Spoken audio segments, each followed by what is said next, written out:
सो hey guys, कैसे हैं आप लोग? आई होप आप सभी अच्छे ही होंगे। तो आज हम आप लोग के लाए हैं मॉक टेस्ट 166 और ये हिंदी से संबंधित होंगे। तो आज हम हिंदी के प्रत्येक टॉपिक से एक एक प्रश्न को लेके आए हैं जो आपके एग्जाम के लिए बहुत ही ज़्यादा इंपॉर्टेंट होंगे। तो आप लोग वीडियो के अंत तक बने रहिएगा। प्रत्येक प्रश्नों को हम विथ एक्स्ट्रा फैक्ट के साथ बताएंगे। तो चलिए शुरू करते हैं। पहला प्रश्न आप सभी के लिए है, हमारे परिवार में दादाजी हैं। तो यहाँ पे अंडरलाइन जो किया गया है परिवार, तो आपको बताना परिवार कौन सा संज्ञा है। ठीक है, संज्ञा को आपको चयन करना है। अंडरलाइन किया गया है परिवार। परिवार परिवार कौन सा संज्ञा है? व्यक्तिवाचक है कि समूहवाचक है कि द्रव्यवाचक है कि भाववाचक है? परिवार। तो देखिए परिवार आ गया। हम लोग संज्ञा पढ़ते, नाउन जो संज्ञा है किसी व्यक्ति, वस्तु, स्थान आदि के नामों को हम लोग संज्ञा बोलते हैं। संज्ञा के कितने भेद हैं? तो संज्ञा के 5 भेद हैं, है ना। कितने भेद? 5 भेद हैं। कौन कौन? जातिवाचक, व्यक्तिवाचक, भाववाचक, समूहवाचक, द्रव्यवाचक। तो यहाँ पे जो वर्ड आया है परिवार, तो आपको बताना है कि कौन सा संज्ञा है। तो इसका जो आंसर होगा ऑप्शन 20 इसका करेक्ट आंसर हो जाएगा समूहवाचक। परिवार में एक आदमी थोड़े रहता है। समूहवाचक संज्ञा किसे कहेंगे? जिसे समूह अथवा समुदाय का बोध हो उसे हम लोग बोलेंगे समूहवाचक। तो परिवार में एक आदमी रहता नहीं, तो परिवार कौन सा संज्ञा हो जाएगा? समूहवाचक संज्ञा, समूहवाचक। ठीक है, कलेक्टिव नाउन। तो इसका आंसर क्या हो गया? Option B. याद रखिएगा जो संज्ञा है, संज्ञा के भेद कितने हैं? 5 भेद है। जातिवाचक, व्यक्तिवाचक, भाववाचक, समूहवाचक, द्रव्यवाचक। याद रखिए कितने भेद? 5 भेद। नेक्स्ट है गुणवान शब्द का स्त्रीलिंग शब्द क्या होगा? किसका स्त्रीलिंग बताना आपको? गुणवान का स्त्रीलिंग। रानी, स्वामिनी, सत्यमती, गुणवती। ये तो बहुत आसान है। रानी तो होगा नहीं, स्वामिनी होगा नहीं, सत्यमती नहीं होगा। गुणवान जो वर्ड है, गुणवान का स्त्रीलिंग हुआ गुणवती। क्या हो जाएगा? गुणवती। ठीक है, तो इसका आंसर ऑप्शन डी हो जाएगा। गुणवान का स्त्रीलिंग गुणवती हो जाएगा।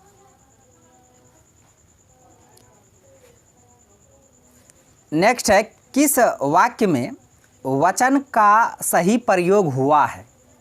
किस वाक्य में वचन का सही प्रयोग हुआ है? तो थोड़ा बताते हैं हम एक चीज़। हिंदी में जो वचन होते हैं, वचन के कितने भेद होते हैं? हिंदी में 2 होते हैं। एक होता है एक वचन, एक बहुवचन। हिंदी में वचन के 2 भेद। इंग्लिश में कितने होते हैं? इंग्लिश में भी 2 होते हैं। कौन कौन? एक सिंगुलर नंबर हम लोग पढ़ते हैं, सिंगुलर। एक पढ़ते हैं हम लोग प्लूरल, प्लूरल। हिंदी में वचन 2, एक वचन, बहुवचन। इंग्लिश में 2, सिंगुलर, प्लूरल। और संस्कृत में याद रखिएगा, संस्कृत में 3 होते हैं। एक वचन, द्विवचन, एक बहुवचन। ठीक है, तो संस्कृत में 3, इंग्लिश में 2, हिंदी में भी 2। अब आइए यहाँ पे वचन से संबंधित कौन सा सेंटेंस में, वाक्य में वचन का सही प्रयोग किया गया है। मेरे होश उड़ गए, मैं होश उड़ गया, मेरी होश उड़ गई, हमारे होश उड़ गई। अब आपको बताइए, मतलब सुन के ही लगेगा नहीं ये तो हो नहीं सकता, है ना। अगर बोलिएगा ना, जिस तरह ऐसा कभी सुना है कि हमारे होश उड़ गई, हाँ हमारे होश उड़ गई थोड़ी होगा। ये तो पहले इसे छांटिए। उसका बाद मेरी होश उड़ गई। होश ये खुद पुल्लिंग है, पुरुष लिंग के साथ आएगा, तो ये स्त्रीलिंग नहीं होगा, ये तो होगा नहीं। मैं होश उड़ गया, मैं होश उड़ गया, ये बात हुआ। इसका आंसर ऑप्शन सी, बी भी नहीं होगा। इसका आंसर ऑप्शन ए हो जाएगा, मेरे होश उड़ गई। ये जो वर्ड आया है होश, इसका प्रयोग पुल्लिंग में किया जाता है। ठीक है, होश का सब पुल्लिंग में किया जाता है, याद रखिएगा। स्त्रीलिंग नहीं, पुल्लिंग में किया जाता है। पुल्लिंग कहते हैं, सॉरी यहाँ पुल्लिंग नहीं होगा, पुरुष लिंग में होगा। पुरुष लिंग में होश का प्रयोग किया जाता है। यहाँ पर जिस तरह है ना, मेरी होश उड़ गई, यहाँ मेरे होश उड़ गई। यहाँ पे स्त्रीलिंग शून्य मारा, मेरी होश उड़ गई, तो स्त्रीलिंग में यूज नहीं होता। होश जो शब्द है ये पुरुष लिंग में होता है, और यह होश जो होता है बहुवचन होता है। होश वर्ड बहुवचन है। ठीक है, याद रखिएगा, होश बहुवचन है और ये पुरुष लिंग में यूज होता है। तो इसका आंसर ऑप्शन ए हो जाएगा, मेरे होश उड़ गए। इसी सेंटेंस में वचन से संबंधित सही प्रयोग किया गया है। बता दिए वचन के कितने भेद है हिंदी, संस्कृत, इंग्लिश में। तो फ्रेंड्स अगर वीडियो अच्छा लगा तो एक लाइक भी कर दीजिएगा। सारे प्रश्न का पीडीएफ आपको करिए जीएस अड्डा के नाम से ही टेलीग्राम में चैनल है, वहाँ पे जाके जुड़ जाइए। सारे प्रश्न का पीडीएफ वहाँ पे आपको मिल जाएगा। प्रश्न ये है, यह सोहन का मकान है, वाक्य में कौन सा कारक है? कारक, कारक के कितने भेद? कारक के कितने भेद बता देते हैं। कारक के 8 भेद। कौन कौन है? कारक के कितने भेद हैं? 8 भेद है। कर्ता ने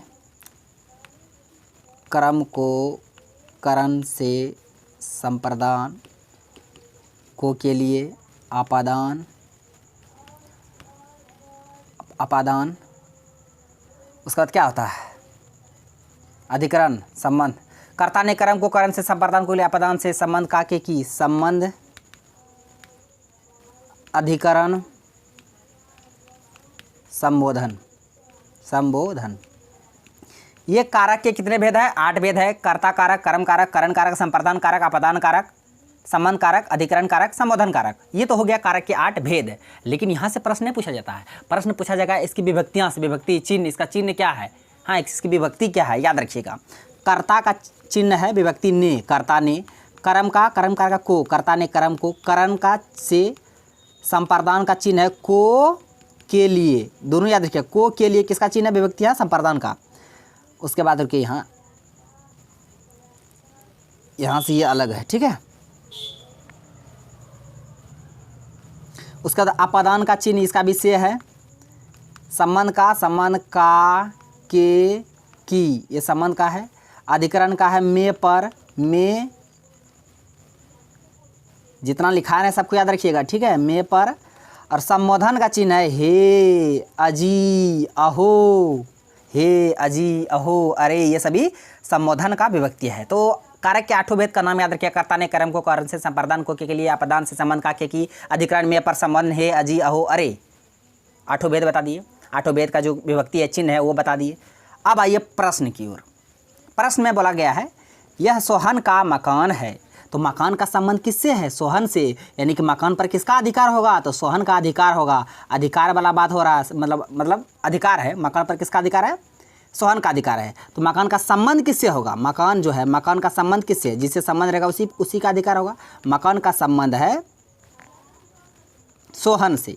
मकान का संबंध किससे है? सोहन से है। यानी कि सोहन का मकान, यानी क्या आ गया यहाँ पे? का आ गया। क्या आ गया? का आ गया। ये का किसकी चिन्ह है? किसकी विभक्तियाँ हैं? हम तो बता दिया। देखिए, संबंध का के की, तो यह संबंध कारक का विभक्तियाँ बता दिए। चिन्ह का के की होता है। तो यहाँ पे यह सोहन का मकान है, का आ गया तो का कर्ता कारक होगा? कर्ता कारक नहीं होगा, क्योंकि कर्ता का चिन्ह ने है, ये नहीं होगा। करण का चिन्ह से होता है, ये भी नहीं होगा।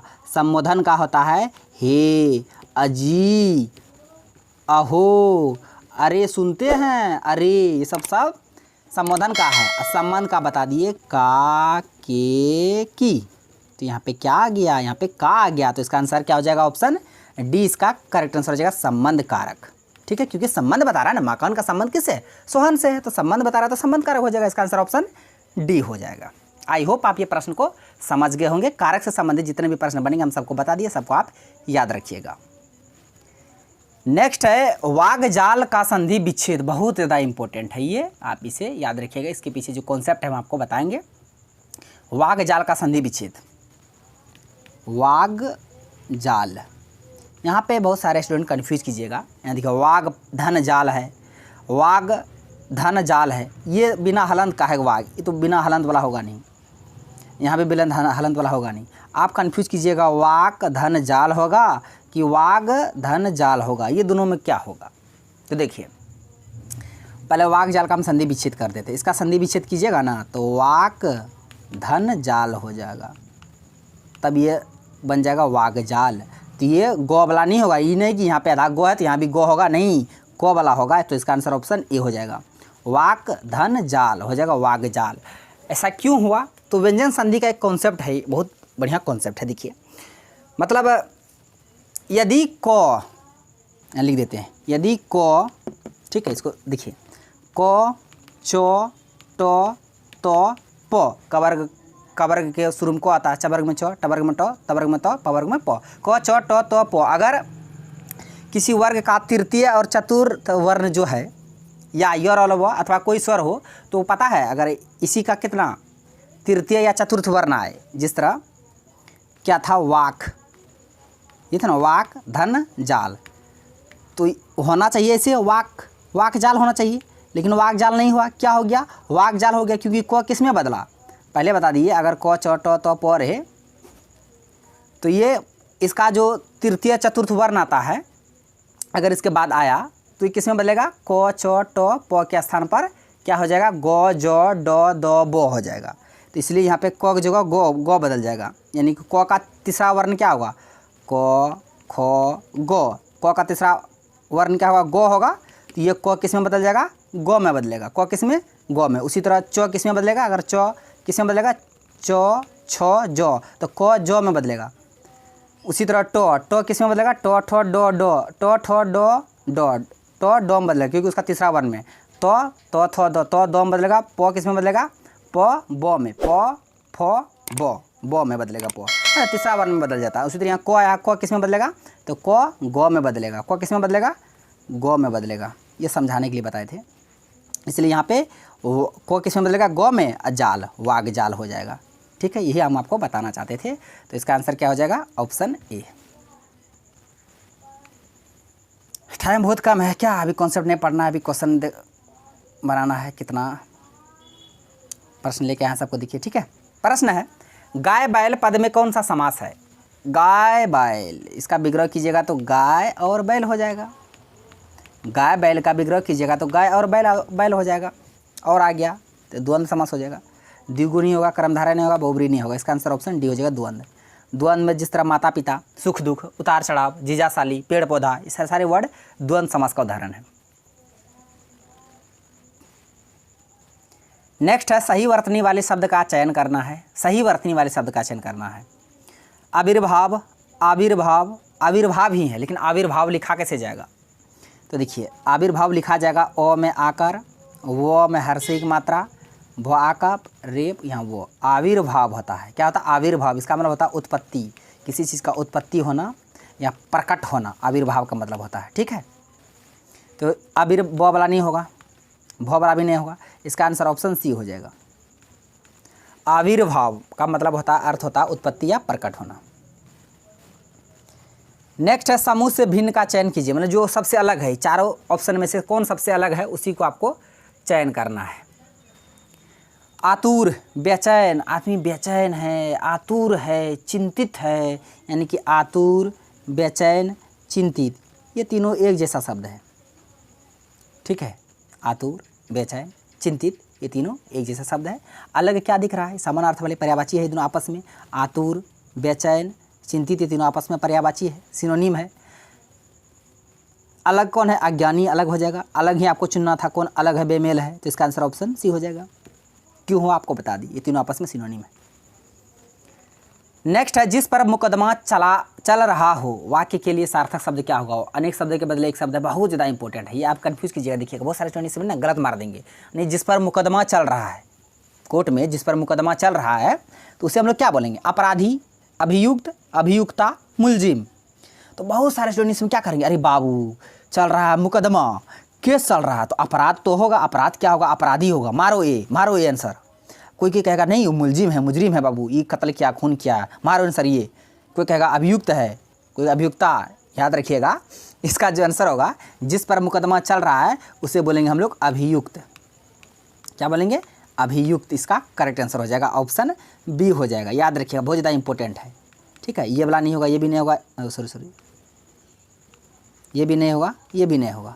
ठीक है, होगा बी, अभियुक्त, जिस पर मुकदमा चल रहा हो उसे बोलेंगे अभियुक्त। नेक्स्ट है, अत्याधुनिक शब्द में कौन सा उपसर्ग है, अत्याधुनिक शब्द में कौन सा उपसर्ग है।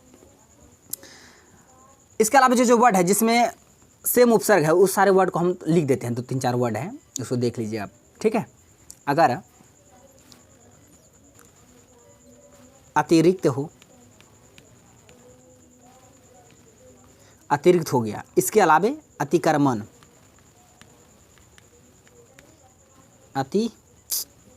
अतिक्रमण, इसके अलावे अत्युत्तम, अत्युत्तम, इसके अलावे अत्याचार, अत्याचार हो गया, उसके अलावा अत्यंत, अत्याधुनिक, ये इन सभी जो वर्ड है, ये सभी वर्ड में उपसर्ग जो है वो अति उपसर्ग है। कौन सा उपसर्ग है? अति उपसर्ग है। उपसर्ग पहले आके उसका अर्थ बदल देता है, प्रत्यय अंत में लगता है और उसका अर्थ बदल देता है। ठीक है, ऐसे शब्दार्थ जो पहले आकर, शब्द के पहले आकर उसका अर्थ बदल दे, सेंटेंस के पहले आकर उसका अर्थ बदल दे, सेंटेंस वर्ड, तो वो उपसर्ग कहलाता है। जो अंत में आता है वो प्रत्यय कहलाता है। मोटा अपन ये जान, उपसर्ग पहले आता है, प्रत्यय अंत में होता है। तो अतिरिक्त, अतिक्रमण, अत्युत्तम, अत्याचार, अत्यंत, अत्याधुनिक, ये सारे वर्ड में कौन सा उपसर्ग होगा? अति उपसर्ग होगा। कौन सा उपसर्ग? अति उपसर्ग। अत्य नहीं होगा, अ नहीं होगा, अत्या नहीं होगा, तो इसका आंसर ऑप्शन बी हो जाएगा। प्रश्न तो एक ही था, अत्याधुनिक में कौन सा उपसर्ग था। बाकी इसके अलावा जो सारे वर्ड लिखाए हैं इसको भी आप ध्यान में रखिएगा। ठीक है, आ गया कमेंट बॉक्स। इस क्वेश्चन का आंसर को किसको देना है? तो आप लोग को देना है। हम तभी ऐसे दे दिए बहुत सारे क्वेश्चन का आंसर। इस क्वेश्चन का आंसर को आप लोग को देना है। कमेंट करके कमेंट कीजिएगा कमेंट बॉक्स में, तो हम देखते हैं कौन सही करते हैं।